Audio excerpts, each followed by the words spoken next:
Dans le noir, plongé dans l'horreur.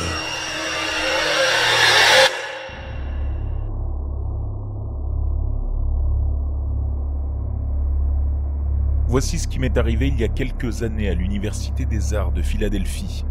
En deuxième année, je partageais la chambre d'une fille qui s'appelait Cara. Elle était chanteuse de jazz, mais son principal intérêt, c'était l'opéra.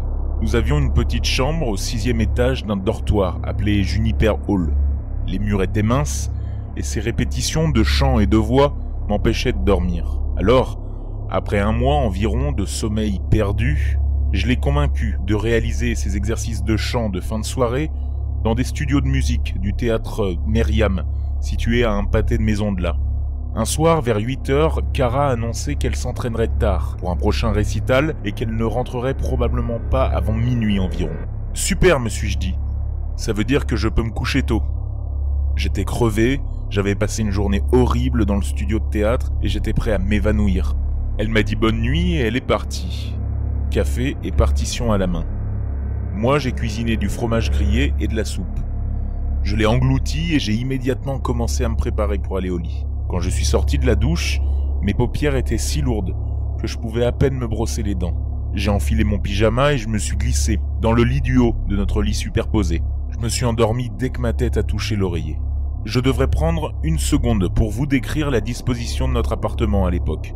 En entrant dans l'appartement, la chambre à coucher se trouve directement à gauche. Notre salle de bain se trouvait à l'intérieur de la chambre, juste après les lits superposés. Bref, je me suis réveillé au son de la porte de l'appartement qui se fermait. J'ai ouvert les yeux et j'ai vérifié mon téléphone. J'étais assez énervé, puisque j'entendais la porte. Il était minuit pile. Mais je me suis retourné et j'ai fermé les yeux. J'ai entendu Cara entrer dans la chambre et s'arrêter devant le lit. Je me suis dit que j'allais vérifier si je dormais vraiment. Elle s'est effondrée sur le lit, en dessous de moi.